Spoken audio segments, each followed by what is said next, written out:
인류는 이제 신의 영역에 발을 들였습니다. 그런데 문제가 있습니다. 우리는 아직 신이 아니라는 거죠. 2024년 12월 구글이 윌로우라는 양자 컴퓨터 칩을 공개했을 때 일론 머스크는 이렇게 말했습니다. 축하한다. 이제 인류는 시뮬레이션 속 시뮬레이션을 돌릴 수 있게 됐군. 농담처럼 들리지만 이건 농담이 아닙니다. 우주의 나이보다 긴 시간이 걸리는 계산을 5분 만에 끝내는 기계. 모든 암호를 무력화시킬 수 있는 괴물. 암을 정복하고 기후 위기를 해결할 유일한 열쇠. 양자 컴퓨터는 인류에게 주어진 가장 강력한 도구입니다. 동시에 가장 위험한 무기이기도 하죠. 프로메테우스가 인간에게 불을 훔쳐준 순간 인류는 문명을 얻었지만 동시에 전쟁도 배웠습니다. 지금 우리는 그와 똑같은 기로에 서 있습니다. 엔비디아의 젠슨 황은 왜 AI 제국의 정점에서 갑자기 양자 세계로 뛰어들었을까요? 미국과 중국은 왜 천문학적 예산을 쏟아부으며 이 기술을 선점하려 할까요? 그리고 대한민국에게는 어떤 기회가 남아있을까요? 지금부터 여러분을 양자 전쟁의 최전선으로 안내하겠습니다. 이 이야기가 끝날 즈음 여러분은 세상이 완전히 다르게 보일 겁니다. 우리는 이미 정상에 올랐습니다. 그래서 더 높은 산을 찾아야 합니다. 2024년 3월 엔비디아 GTC 컨퍼런스. 가죽 재킷을 입은 젠슨 황이 무대에 올랐을 때 사람들은 당연히 차세대 GPU 발표를 기대했습니다. 하지만 그가 꺼낸 카드는 전혀 다른 게임이었죠. 엔비디아 양자 가속 연구센터를 설립합니다. 순간 실리콘밸리가 술렁였습니다. AI 반도체 시장을 완전히 장악한 기업이 왜 굳이 불확실한 양자 기술에 뛰어드는 걸까요? 답은 간단합니다. AI의 천장이 보이기 시작했기 때문입니다. GPT-5를 훈련시키려면 현재 데이터 센터 10개 분량의 전력이 필요합니다. GPT-10은요? 아마 미국 전체 전력망으로도 모자랄 겁니다. 젠슨 황은 이미 10년 전에 이 한계를 예견했습니다. 무어의 법칙은 끝났다. 이제 우리는 법칙을 바꿔야 한다. GPU가 CPU의 한계를 뛰어넘었듯 양자 컴퓨터는 GPU의 한계를 뛰어넘을 겁니다. 엔비디아는 단순히 새로운 시장에 진출하는 게 아닙니다. 생존을 위해 진화하고 있는 겁니다. 흥미로운 건 엔비디아의 전략입니다. 직접 양자 컴퓨터를 만드는 대신 양자 시뮬레이션 소프트웨어와 하이브리드 시스템에 집중하고 있죠. 고전 컴퓨터와 양자 컴퓨터를 연결하는 다리를 놓는 겁니다. 우리는 도구를 만드는 자입니다. 골드러시 시대에 가장 돈을 번 사람은 금을 캔 사람이 아니라 곡괭이를 판 사람이었습니다. 그렇다면 이 곡괭이로 캘 금은 대체 무엇일까요? 그건 바로 큐비트라는 이름의 마법입니다. 당신이 지금 이 글을 읽는 동안 양자 컴퓨터는 모든 가능성을 동시에 읽고 있습니다. 컴퓨터 과학을 배울 때 가장 먼저 배우는 개념이 있습니다. 0 아니면 1, 켜짐 아니면 꺼짐. 이 단순한 논리로 우리는 스마트폰도 만들고 챗GPT도 만들었죠. 그런데 물리학자들은 이렇게 반문했습니다. 왜 하나만 골라야 하죠? 둘 다 되면 안 되나요? 이게 바로 양자 역학의 핵심 중첩입니다. 슈레딩거의 고양이를 아시나요? 상자 안에 고양이가 살아있으면서 동시에 죽어있는 상태. 말도 안 되는 소리 같지만 양자 세계에서는 당연한 현실입니다. 큐비트는 바로 이 중첩 상태를 이용합니다. 일반 컴퓨터로 미로를 탈출한다고 생각해보세요. 한 번에 한 길만 시도할 수 있습니다. 막히면 되돌아가서 다른 길을 시도하죠. 100개의 갈림길이 있다면 최악의 경우 100번을 시도해야 합니다. 하지만 양자 컴퓨터는 다릅니다. 100개의 길을 동시에 걷습니다. 단 한 번의 시도로 모든 가능성을 탐색하는 거죠. 더 무서운 건 확장성입니다. 큐비트 한 개는 2가지 상태, 2개는 4가지, 3개는 8가지. 1000개의 큐비트면 1125조 개의 상태를 동시에 표현할 수 있습니다. 이건 지구상의 모든 컴퓨터를 합친 것보다 많은 정보량입니다. 병렬 처리의 끝판왕이라는 표현도 부족합니다. 이건 차원이 다른 게임입니다. 마치 2D 게임 캐릭터가 갑자기 3D 공간으로 뛰어나온 격이죠. 기존 규칙이 더 이상 통하지 않는 세계. 그래서 과학자들은 확신합니다. 이 기술이 성숙하면 불가능이란 단어가 사전에서 사라질 거라고. 정말 그럴까요? 다음 장에서 그 증거를 보여드리겠습니다. 시간을 지배하는 자가 세상을 지배합니다. 그리고 양자 컴퓨터는 방금 시간을 정복했습니다. 2019년 구글이 발표한 양자 우위. 이 실험 결과는 세상을 경악시켰습니다. 그들의 53큐비트 프로세서 시커무어가 200초 만에 풀어낸 문제. 당시 세계 최고 슈퍼컴퓨터로는 1만 년이 걸린다는 계산이었죠. IBM은 즉시 반박했습니다. 우리 컴퓨터라면 2.51이면 됩니다. 설령 IBM 말이 맞다 해도 200초 대 2.51. 이미 게임이 아닙니다. 하지만 진짜 충격은 2024년 12월에 왔습니다. 구글의 윌로우 칩 발표. 이 괴물은 5분 만에 풀어낸 문제를 설명하면서 이렇게 말했습니다. 현존하는 슈퍼컴퓨터로는 10의 25제곱년이 걸립니다. 10의 25제곱년이면 우주의 나이 138억 년에 7천경 배입니다. 우주가 태어나고 죽고 다시 태어나기를 무한 반복해도 모자란 시간이죠. 이게 단순한 숫자 노름이 아닙니다. 신약 개발을 생각해보세요. 새로운 항암제 후보 물질 하나를 검증하려면 수백억 개의 분자 조합을 시뮬레이션해야 합니다. 현재 기술로는 10년 1조 원이 들어가죠. 양자 컴퓨터라면 며칠이면 됩니다. 기후 위기도 마찬가지입니다. 정확한 기후 모델을 만들려면 지구 전체의 대기, 해양, 지형 데이터를 실시간으로 계산해야 하는데 이건 현재 슈퍼컴퓨터로도 불가능합니다. 양자 컴퓨터만이 가능한 영역이죠. 맥킨지는 2035년까지 양자 컴퓨팅 시장이 전 세계에 2조 달러의 경제적 가치를 창출할 거라 예측합니다. 암 정복, 신소재 개발, 배터리 혁명, AI 초진화. 모든 게 양자 컴퓨터에 달려 있습니다. 하지만 여기서 질문이 생깁니다. 이렇게 강력한 기술을 누가 먼저 손에 넣느냐에 따라 세상의 판도가 결정되겠죠. 그래서 지금 보이지 않는 전쟁이 시작됐습니다. 같은 목적지를 향해 가지만 타고 있는 배가 완전히 다릅니다. 그리고 어떤 배는 침몰할 수도 있습니다. 양자 컴퓨터라고 하면 대부분 거대한 냉동고 같은 IBM 머신을 떠올립니다. 영하 273도, 절대온도 0도에 가까운 극저온에서만 작동하는 초전도 방식이죠. 큐비트를 담은 칩을 액체 헬륨으로 냉각시키는 이 방식은 현재 가장 성숙한 기술입니다.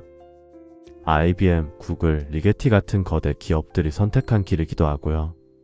하지만 문제가 있습니다. 일단 너무 비쌉니다. 냉각 시스템만 수십억 원. 게다가 큐비트를 추가할수록 온도 유지가 기하급수적으로 어려워집니다. 마치 거대한 냉동창고를 운영하는 것과 같죠. 100큐비트는 가능해도 1만 큐비트는 물리적으로 막막합니다. 그래서 완전히 다른 접근이 등장했습니다. 중성원자 방식? 하버드 대학과 MIT 출신 과학자들이 만든 큐에라가 선도하는 기술입니다. 레이저 빔으로 원자들을 공중에 띄워놓고 배열하는 방식이죠. 영하 273도가 아니라 상온에서 작동합니다. 더 놀라운 건 확장성입니다. 초전도 방식은 큐비트를 하나씩 정교하게 배치해야 하지만 중성원자는 광학 격자로 수백 개를 동시에 배열할 수 있습니다. 마치 레고 블록처럼 자유롭게 재배치도 가능하고요. 큐에라는 이미 256큐비트 시스템을 상용화했습니다. 물론 중성원자도 약점이 있습니다. 아직 오류율이 높고 연산 속도가 초전도보다 느립니다.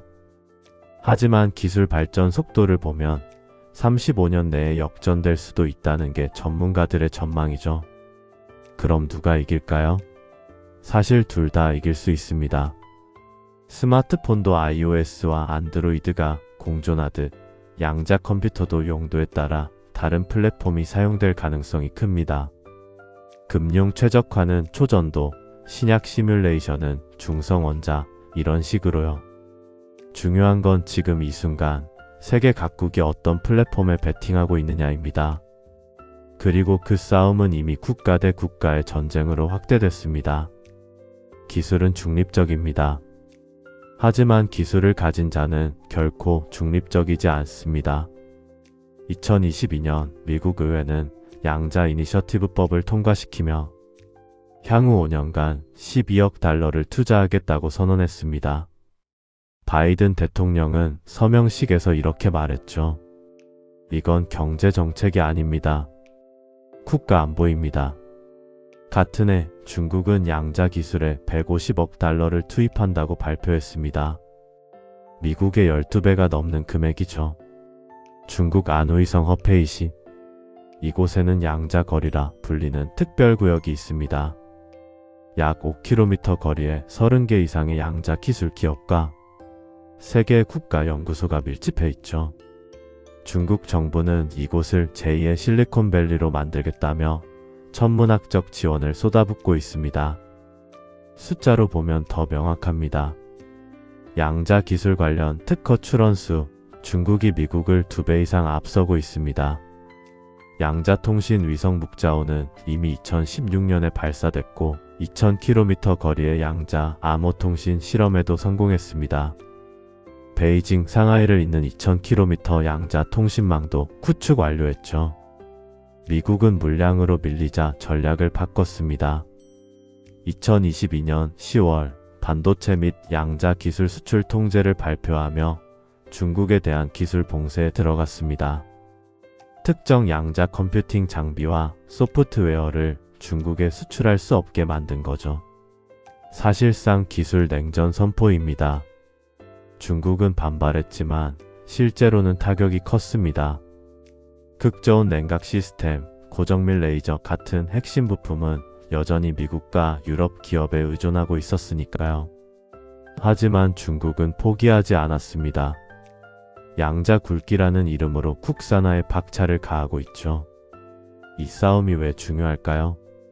양자 컴퓨터는 단순한 계산기가 아닙니다. 암호를 깨고 무기를 설계하고 경제를 예측하는 궁극의 도구니까요. 누가 먼저 실용화하느냐에 따라 21세기 패권이 결정됩니다. 그렇다면 한국은? 우리에게도 기회가 있을까요? 우리는 반도체로 세계를 놀라게 했습니다. 이번엔 큐비트 차례입니다. 2024년 9월 한국표준과학연구원이 발표한 뉴스가 조용히 화제가 됐습니다. 국산 기술로 20큐비트 중성원자 양자 컴퓨터 개발 성공. 해외 부품 의존도 0%의 순수 국산 기술이었습니다. 미국, 중국에 이어 세계 세 번째 성과죠. 사실 한국은 늦었습니다. IBM은 이미 400큐비트 시스템을 상용화했고 중국은 국가 차원의 물량 공세를 퍼붓고 있으니까요.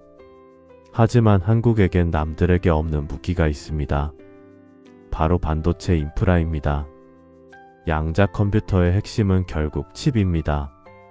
큐비트를 제어하는 초정밀 반도체, 신호를 처리하는 FPGA, 극저온에서 작동하는 특수회로. 모두 반도체 제조 기술의 연장선입니다. 삼성과 SK하이닉스가 쌓아온 나노 공정 기술, TSMC와 어깨를 나란히 하는 파운드리 역량. 이게 바로 한국의 레버리지입니다. 실제로 삼성전자는 2023년부터 양자 컴퓨팅 전용 반도체 연구에 착수했습니다. 기존 로직 칩 생산 라인을 활용해 큐비트 제어 칩을 대량 생산하겠다는 전략이죠. 만약 이게 성공하면 한국은 양자 시대의 TSMC가 될 수 있습니다. 또 하나의 강점은 빠른 생태계 조성 능력입니다.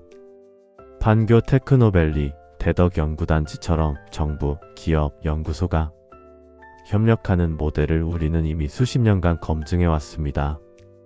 카이스트 양자 컴퓨팅 연구센터, 크리스, 그리고 민간 스타트업들이 하나로 뭉친다면 5년 안에 글로벌 10위권 진입도 불가능하지 않습니다. 물론 넘어야 할 산도 많습니다. 정부 예산은 미국의 10분의 1, 중국의 100분의 1 수준입니다. 인재 유출도 심각하죠. 하지만 한국은 늘 그래왔습니다. 자원 없이 기술로, 물량 없이 속도로, 불가능을 가능으로 만들어 왔습니다. K양자라는 말이 아직은 낯설지만 10년 뒤엔 어떨까요? 그때는 이 단어가 세계 시장을 휩쓸고 있을지도 모릅니다. 하지만 그 미래로 가기 전에 우리가 반드시 직면해야 할 어두운 면이 있습니다. 인류는 비밀을 지키며 문명을 만들었습니다. 그런데 이제 비밀이 사라질지도 모릅니다. 당신의 은행 계좌, 의료 기록, 카카오톡 대화, 정부 기밀 문서. 이 모든 것을 지키는 게 뭘까요? 바로 RSA 암호입니다. 큰 숫자를 소인수 분해하는 게 사실상 불가능하다는 수학적 원리에 기반한 암호 체계죠. 현존하는 슈퍼컴퓨터로는 2048비트 RSA 암호를 풀려면 수억 년이 걸립니다. 하지만 양자 컴퓨터 앞에서는 1994년 수학자 피터 쇼어가 증명했습니다. 양자 컴퓨터라면 몇 시간이면 됩니다. 이게 바로 악명 높은 쇼어 알고리즘입니다. 아직은 이론일 뿐이지만 구글의 윌로우 같은 발전 속도를 보면 10년 내 현실화될 가능성이 큽니다. 더 무서운 건 그들의 전략입니다. 일단 암호화된 데이터를 지금 훔쳐놔. 10년 뒤 양자 컴퓨터로 해독하면 돼. 실제로 미국 NSA는 2030년대를 대비해 지금부터 양자 내성 암호 전환을 서두르고 있습니다. 중국도 마찬가지고요. 금융 시스템이 마비되는 건 시작일 뿐입니다. 국가 안보 차원에서는 더 심각하죠. 핵무기 발사 코드, 정찰 위성 통신, 군사 작전 계획, 모든 게 뚫릴 수 있습니다. 양자 컴퓨터를 먼저 손에 넣는 국가는 사실상 디지털 마스터 키를 갖게 됩니다. 그래서 지금 전 세계가 PQC 개발에 열을 올리고 있습니다. 미국 국립표준기술연구소는 2024년 8월 양자 컴퓨터로도 못 뚫는 새로운 암호 표준 3가지를 발표했습니다. 한국도 2025년부터 금융권 시스템 전환을 시작한다고 밝혔죠. 하지만 여기에도 함정이 있습니다. 새 암호 체계로 전환하는 데만 최소 10년이 걸립니다.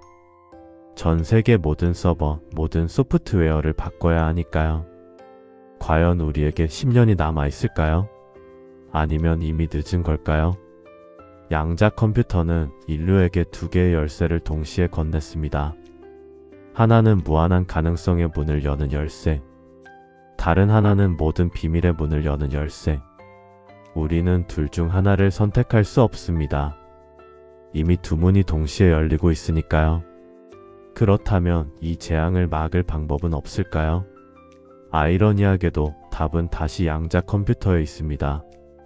완벽한 기계는 없습니다.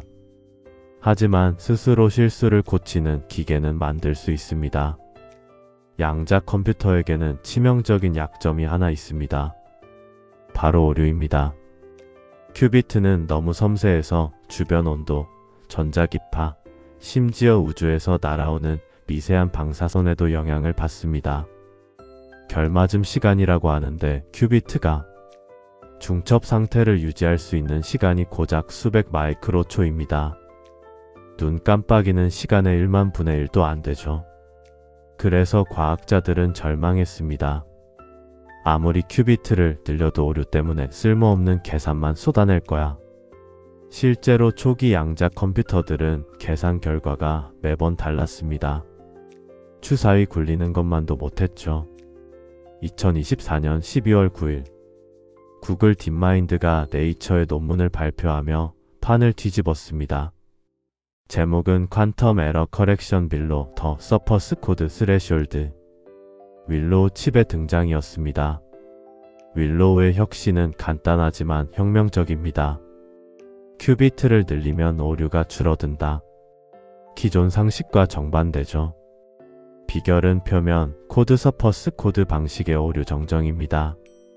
물리적 큐비트 여러 개를 하나의 논리적 큐비트로 묶어서 일부가 고장나도 전체는 정상 작동하게 만드는 겁니다. 마치 비행기 엔진 4개 중 하나가 꺼져도 계속 날 수 있는 것처럼요. 실험 결과는 충격적이었습니다. 3 곱하기 3 격자로 만든 논리 큐비트보다 5 곱하기 5 격자, 7 곱하기 7 격자로 만든 게 오류율이 절반씩 줄어들었습니다. 이론상으로만 가능하다던 지수적 오류 감소를 실제로 구현한 겁니다. 이게 의미하는 바는 명확합니다. 이제 양자 컴퓨터는 실험실 장난감에서 산업 도구로 진화할 준비가 끝났다는 거죠. IBM은 2033년까지 오류 없는 1만 큐비트 시스템 로드맵을 발표했고, 아마존도 자체 양자 컴퓨터 개발에 본격 착수했습니다. 인류는 지금 티핑 포인트에 서 있습니다. 증기기관이 1차 산업혁명을 열었고, 전기가 2차를, 컴퓨터가 3차를 열었듯이 양자 컴퓨터는 4차 문명을 열 겁니다. 암을 정복하고 기후위기를 해결하고 우주를 향해 나아가는 문명. 하지만 동시에 모든 비밀이 사라지고 양자 무기로 부장한 국가들이 패권을 다투는 문명일 수도 있습니다. 프로메테우스의 불처럼 양자 컴퓨터도 축복인 동시에 저주입니다. 선택은 이미 끝났습니다. 우리는 돌아갈 수 없습니다. 이제 남은 건 하나뿐입니다. 이 불을 어떻게 사용할 것인가? 인류의 두 번째 문명이 시작됐습니다. 여러분은 목격자이자 참여자입니다. 10년 뒤 양자 시대의 승자는 누가 될까요? 그리고 당신은 그 이야기에 어디쯤 서 있을까요? 양자 전쟁은 이미 시작됐습니다. 당신이 알든 모르든 참여하든 안 하든 이 전쟁의 결과는 당신의 미래를 바꿀 겁니다. 구독과 좋아요는 이 전쟁을 이해하는 첫걸음입니다. 다음 영상에서 더 깊은 이야기로 찾아뵙겠습니다.